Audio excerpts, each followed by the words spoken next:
Day 98 of the war in Israel. I'm joined again by James Valliant. Hey, James, how's it going? I'm okay. How about you? I'm okay. I actually want to start with a clarification, let's call it that, for yesterday. Some things that I said in the episode we did of the reality show about South Africa. I thought pretty much immediately may have been a bit too flippant. It was a serious situation. What's going on there? And we also got some comments, and we get critical comments often. But when I in the comment section, but when I agree with them with the criticism, then yeah, that should be mentioned. We're here talking about South Africa for a few days because of this farcical show trial. But yeah, the people in South Africa are suffering the consequences of their government on a daily basis, and for years, for decades. The ANC has been in power for decades, and yeah, this again, I thought of it immediately, but I also when I saw the comments, we have close to 4% of our viewers in the past month are from South Africa. We have many viewers there, which shows you, I would say, that there is you know the people are not, this is not like Gaza where everybody pretty much is on board, and people are and also there was a comment about me talking about white farmers. It's not just white people, it's everybody who's suffering under the rule of the ANC in South Africa. So yeah, just if it needs to be said, and maybe it does after yesterday's show, yeah, I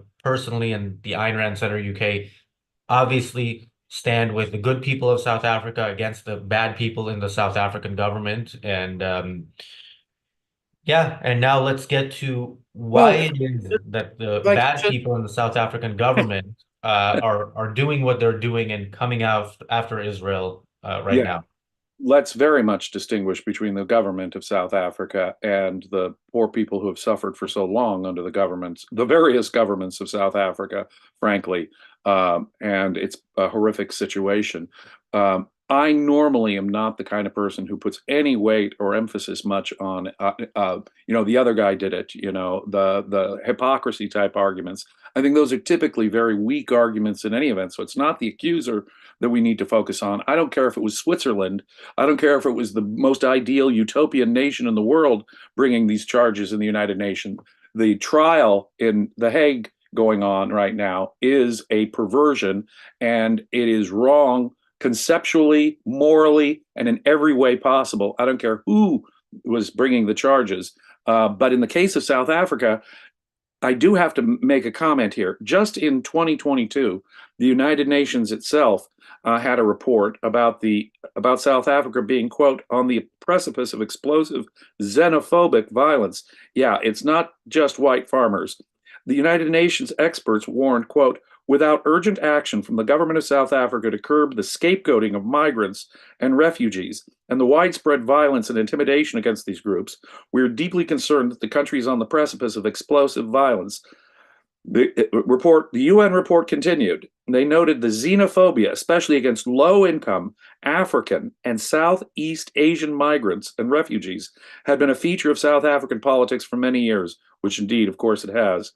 In 2008, for example, xenophobic violence resulted in just one incident with the death of over 60 people and contributed to the displacement of at least 100,000. Xenophobia is often explicitly racialized, targeting low income Black migrants and refugees, and in some cases, South African citizens accused of being, quote, too Black to be South African. So there's all kinds of racial violence. There are a lot of migrants trying to get into South Africa, even though they're on the verge in recent decades of being a failed state and utter economic collapse.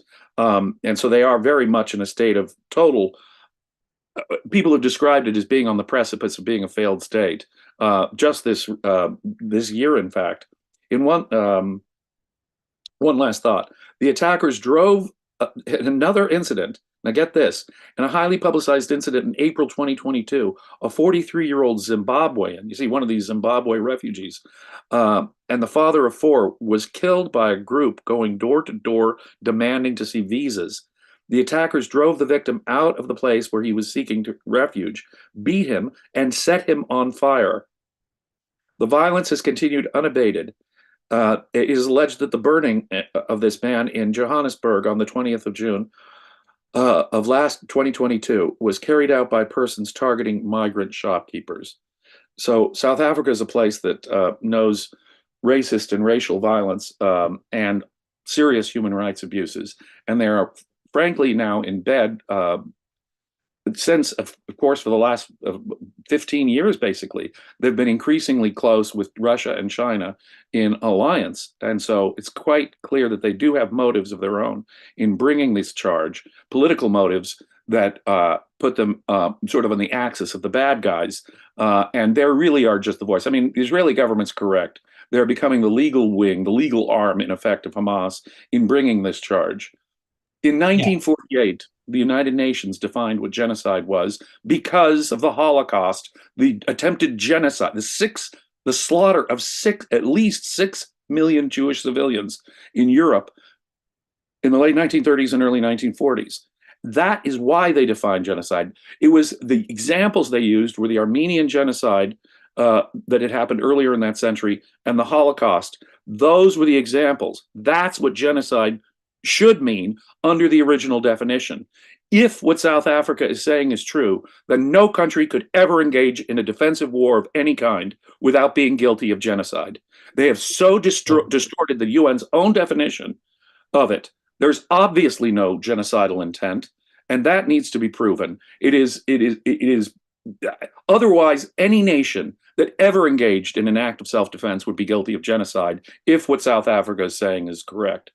No, So so objectivists, I think among objectivists, I object to the hypocrisy argument less than most. Although I understand the objection, I actually have an objection to it in this case of Israel, which is something that advocates of Israel do a lot, which is they say, well, why aren't you talking about this place where, 100,000 people were killed or that place? Because you're basically saying, yeah, Israel's doing bad things, but some people are doing worse things, and you're talking about those things less than you're talking about Israel. So that's my problem there. The reason those people are talking about Israel and not about other atrocities is because Israel is a free country, a Jewish country, and that's what they have the problem with. So they're not speaking up about all sorts of conflicts and all sorts of places. They are speaking up now that the U.S. has attacked the Houthis, the U.S. and the U.K. We're hearing them a little bit, not as much as we hear them talk about Israel. But yeah, the point with South Africa is, it's relevant. You brought up Russia and China. Yeah, they had a military exercise with Russia and China in February of last year, less than a year ago. Their strong condemnation of Israel is, if we're going to use that argument, that there was nothing equivalent when Russia invaded Ukraine, and of course that's obvious because they're on the side of Russia, and it makes sense to be on the side of both Russia. It doesn't make sense either way, but if you're going to be on the side of Russia, it would make sense to also be on the side of Hamas. They're at least consistent in that sense. They're for actual genocidal savages who want to impose totalitarianism on otherwise relatively free countries.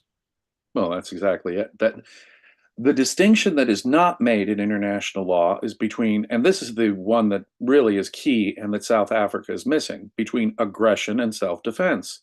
You'll note when it happened, when the UN General Secretary said the despicable things about October 7th that he said, it wasn't a full-throated denunciation of the atrocities, the aggressive atrocities on civilians on October 7th. No, no, no, no. It didn't happen in a vacuum. Recall his exact words.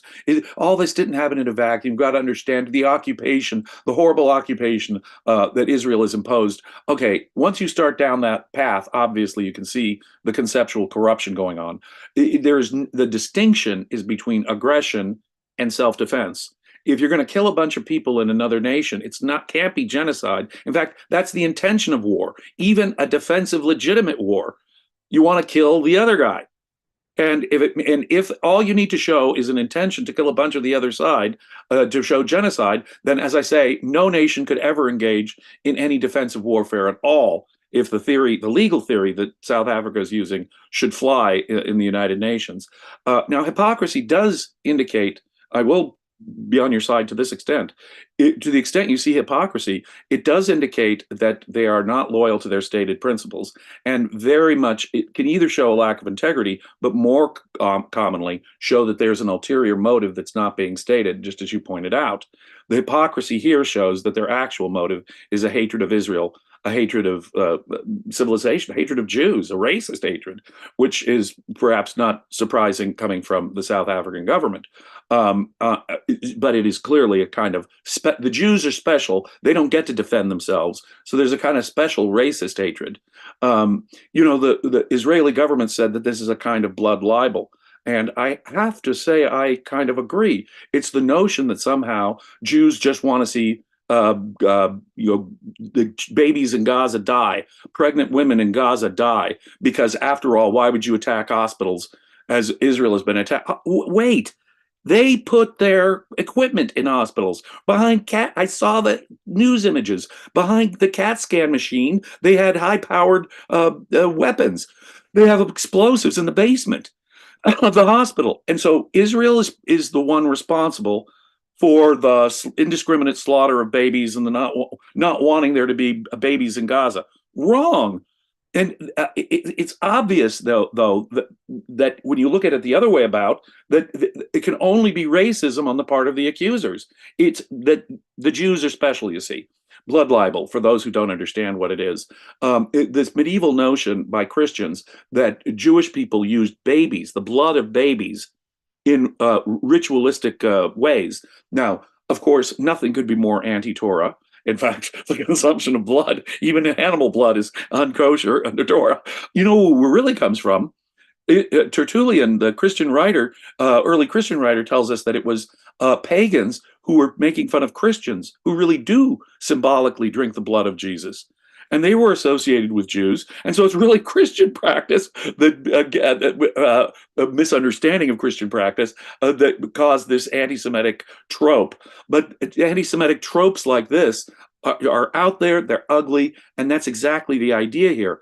You see, Jews have been the victims of these kind of racist tropes that have caused actual racist violence against Jews for over 1,000 years now in many Christian countries because of these notions of blood libel. When you when you accuse Israel of being now get this, South Africa accusing Israel of being an apartheid state, when, of course, coexistence could exist, but for the mystic-based racism of the Palestinian people themselves, as we discussed yesterday. But when you turn terms like genocide and apartheid against Israel, when there's no factual basis for it, whatever, in fact, just the opposite, then in effect, it is the equivalent of like a medieval blood libel, in my view. Yeah, yeah, and by the way, I also agree with that claim by Israel, which is why blood libel is actually the text on the thumbnail for this. Yeah, the no proof part is also something we will be talking about because it's amazing to see their lawyers, and this is why this whole thing is a farce. The very idea of the court is a farce on its own, and but to see their lawyers literally reading Hamas propaganda. You are reading the words of the people who committed the atrocities and live streamed themselves on October 7th while claiming genocide against their victims. So yeah, by the way, so I actually want to go before I have some more things to say about South Africa, but I want to go to our super chatters. Thank you, Bonnie. Thank you, Christian Klein. This super chat is actually relevant to tomorrow's episode, but I will read it and then we will answer it. He says, seeing the countries the judges come from, I think Israel has a real chance to win the case. Even if it's the UN, that would be a great victory in the PR war for Israel. What do you think? James, yeah. I would denounce the entire proceeding before I walked in. I would urge you to read some essays by Ayn Rand. Does Life Require Compromise? And The Cult of Moral Grayness. Ayn Rand, in fact, it's so much worse than Ayn Rand's example. She uses the mind experiment example If a burglar broke into your home, it would be a big mistake to start negotiating over, oh, you can take the spoons, but please leave me this other stuff. Once you start negotiating with the guy who's forcefully violating your rights, you've lost the case. And that is exactly what it would be just to appear. Israel, in effect, by mounting a defense at all, is giving a greater sanction than these people deserve. Israel should denounce the United Nations as a whole, withdraw from the United Nations as a whole, and specifically denounce this tribunal in The Hague. So should the United States. If the United States had any moral backbone at all and could see the facts for what they are, and if what our position is, if what Biden is letting come out of his mouth, if that's true, then everything going on in The Hague right now is actually anti-Israel, anti-Semitic, anti-civilization aggression, saying Israel cannot defend itself. So if America is going to be consistent in its position, it really has to denounce this entire court proceeding. I wouldn't walk in the door. I would denounce these people as the evil monsters they are for even raising the subject. It took the United Nations, how long did it take them for their sexual violence against women group even to start doing an investigation against the horrible rapes and sexual assaults that raped people to death on October 7th. How long were they dragging their feet before they even started an investigation of that aspect? No, the So entire United Nations is a corruption. It is evil. It is a dictatorship and terrorism protection racket, as I have said repeatedly on this program. So I would not give it any sanction, now, in the short run, might there be some short term, no, I don't even think there'll be much of that. The nations that hate Israel will not be budged even by an acquittal of Israel, which they deserve, of course, yes. even under the definition. But do you think it'll Now, move the people that hate Israel? No. uh, I really doubt this. I really doubt that this is going to happen, that Israel's going to win. So the one judge I actually know, not personally, but know as in have followed his career, is the Israeli judge, Aaron Barak, who is a very left-wing judge, activist judge, as you call it in the U.S., and he was appointed by Netanyahu, and this was very bizarre to see, and it's part of the reason why, if we haven't pissed off enough people recently, tomorrow's episode of the Daily Objective is titled, I believe it's Why Netanyahu Wants Israel to Lose in The Hague. And yeah, we have some Netanyahu fans who will be very upset with what I have to say before I even say it. But yeah, that first of all, the fact, as you mentioned, the fact that Israel is participating in this farce is giving legitimacy to its enemies who want nothing but Jews to die. And it's and the fact that Israel is, sending an activist anti-Israel judge from Israel is raises some questions that I will attempt to answer on tomorrow's episode of the Daily Objective. Least the United States doesn't recognize any teeth, any enforcement power on the part of this International Court of Justice in The Hague. Israel should be with us on this. Frankly, Israel has already thrown in the towel too much on legitimizing this illegitimate, upside down, perverse international court of injustice. Frankly, but Yeah, Catherine, I see Catherine asking in the chat, why is Israel even recognizing this BS court? That is a question. exactly. That is a question we'd like the answer to. I don't have the actual official answer from Israel, but I will give what I think is the answer tomorrow, which you certainly Well, won't you're be. my answer. I Um, think even if there now, was an acquittal, and I'm with you, I doubt there would be an acquittal. But even if there were an acquittal, is this going to move the dial on anyone's opinion? I doubt it. now, James, the ANC has turned South Africa from a Western prosperous country to what is quickly becoming a shithole. And a part of that, the West's this is my interpretation, but the West has guilt over doing what it always does, which is picking bad guys as your allies because of whatever justification you have. And of course, apartheid was an apartheid regime is evil. It's racist and absolutely should not exist. And when you have something like that, unfortunately, the West all often goes for anything other than that. So again, evil can fight, evil people can fight other evil people, and I think what South Africa replaced apartheid with is a different type of evil. In my country's history, there is no way that you can really describe the American South uh, from, say, the end of the Civil War to say, the 1950s as anything other than apartheid states. And America, in its history, has by no means got clean hands when it comes to matters racial. That we had racist Jim Crow laws that discriminated against African Americans in many places in my country for many decades. And people are well aware of the racial violence that occurred in my country. African Americans would be targeted, ganged up on, lynched, and in significant numbers, mind you, when you add up the decades. So it's not. I'm when I attacking South Africa here. I'm mindful and aware that my own country has been known for having terrible racial violence and discrimination in its past. This does not change the current situation.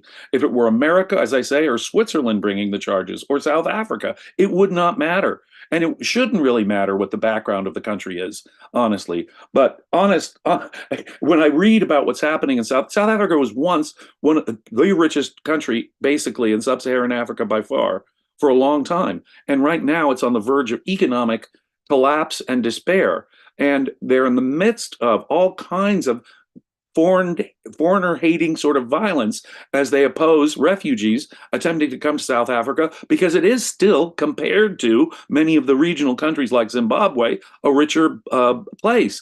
Now, if America were to have the same sort of policy today, now, I understand I was comparing American history to South African history, but if America were to have anything like the policy that the South African government today has, we should and could be properly denounced as continuing to have racial violence characterize our country. South Africa is definitely in that situation. I'm not sure who should be on trial, even according to the corrupt UN's own corrupt standard here. But it certainly is not Israel. I mean, Well, I mean, according to the UN's standards, it should be Israel because Israel is Israel, and Israel is always the one well, on trial with the UN. well, the Um, subjective standard of the majority that runs the place, their yeah, 19, their own definition of genocide that they came up with in 1948 because of the Holocaust has by no means even been closely met. There is no intent to destroy a race or to destroy the babies of a race. No, there yeah. isn't. Um, It's a now, bunch of lies. now, Um, corruption in South Africa. I was talking to a viewer from South Africa right before the show, and a viewer who has left South Africa, like many people, the brain drain from South Africa is very, very real. People are escaping, and of course, rightfully so. Yeah, the corruption there is, we know corruption in politics in the West, but from my understanding, it's a different level of corruption. It's people. The way this viewer described it is people, competing on who's more corrupt. And yeah, going back to the point of the West's guilt on South Africa for supporting apartheid, I think of it kind of as similar to the West's support for Pinochet in Chile. Pinochet got rid of somebody who they should have gotten rid of. You wanted a communist dictatorship, and that's something you should prevent, even by armed resistance. And of course, America supported him because he was kind of right on economics and ignored the fact that he was a dictator himself. And yeah, should you then forever have bad policies or support bad people because those bad people were against the bad people that you opposed previously? Again, I would say no. I would say this is the problem in the Middle East. This is the problem everywhere. We see this. We see this with what America tried to leave behind after the war in Afghanistan, in Iraq. We saw the failure of that. We see we or see our it. opening to China. I mean, look at this, all this sanctioning of, or our negotiations with the Saudis. or I could give you examples. Or the idea of the PLO replacing Hamas, which is of course how Oh, we got here in the first place, yes, because it yeah. was the PLO being brought back 30 years ago that gave us Hamas, that gave us Hamas as a power, and gave us October 7th and everything else in the past 30 years. So Kind of yeah, moral compromise. Never, never, ever, ever compromise your principles to the point that you're, a lot of people say America had to ally itself, Britain and America had to ally itself with the Soviet Union to fight the Nazis. I don't think that's true. I think what it did is it only gave, a half a century of dictatorship to all of Eastern Europe, basically. And it extended the life of Soviet totalitarianism, that alliance. We did not need to do that. And anytime you do that, think of the future you're creating, ladies and gentlemen. Think of the future you're creating. That kind of moral compromise is suicide in the long run. yeah, yeah. And again, we unfortunately see the results of that. I think there's more to be said on this. We will be here every day, so we will say it. And um, on the I hope we question, do have more to say any on chance of a Montreal Ocon? That's not up to me. That's a question in the chat. It's not up to me, but the president and CEO of the Ayn Rand Institute, Tal Tzfani, will probably be on the show next week. So you can ask him that in a super chat. And yeah. James, we have a bunch of stuff coming up for our paying members. We're gonna be here on the Daily Objective for free every day, on the reality show for free every weekday. But we do have for our higher paying members from the platinum level and above, platinum is £50 a month. We have a couple of things in the coming days. Tomorrow, the Philosophy Forum, which is every week, we will be discussing how to argue for Israel. That's a Zoom call, by the way. It's a audience participation event, and it involves many people from the channel being in those conversations. And then Monday we have something that we launched a few months ago. You, a former prosecutor, Matthew Humphreys, a criminal defense attorney. We will have a mock trial as we've done on different issues, and this mock trial will be. I don't know how you're going to do it. We're going to figure it out by Monday, but it will be a mock trial that will be a mock trial, but will probably be more serious than the mock trial currently happening in The Hague. Yeah. So yeah, But we will have an extensive discussion of this, but only if you're a paid subscriber at a certain level, ladies and gentlemen. It's a real yeah. value you're going to get. We're going And to have by a the deep. way, if you're a paid subscriber at a lower level, there's a bunch of things coming up. Even from for YouTube members, we have a few sessions over this weekend, right? We have a session on education tomorrow. We have the session with you on the history of philosophy, and I don't know how long this is going to go on, but this Sunday we have a special episode of the reality show TRS Extra, which will be for YouTube members only. Other members can join on a Zoom call. YouTube members can watch live. We're going to see how that works out. So if you're not a YouTube member, you can do that for $5 or £5, or depending on your currency. It'll be worth it. I think it'll be worth it for one show, but you'll get more than one show. That's enough sales. We are capitalists. We practice what we preach, so we will be selling stuff, but we will also be hopefully delivering content that you enjoy, you see value in, and if you do see value in it, even if you can't become a member, do consider liking, sharing, subscribing, and commenting, because that helps show more people this content. And in a minute or so, the reality show, we will be talking about Iran. We'll be talking about Iran in the context of last night, America and Britain finally doing something about the Houthis. And yeah, is it enough? I think you know the answer, but we'll tell you anyway. Thanks, James. Be Thanks, well. everybody. See you back here tomorrow.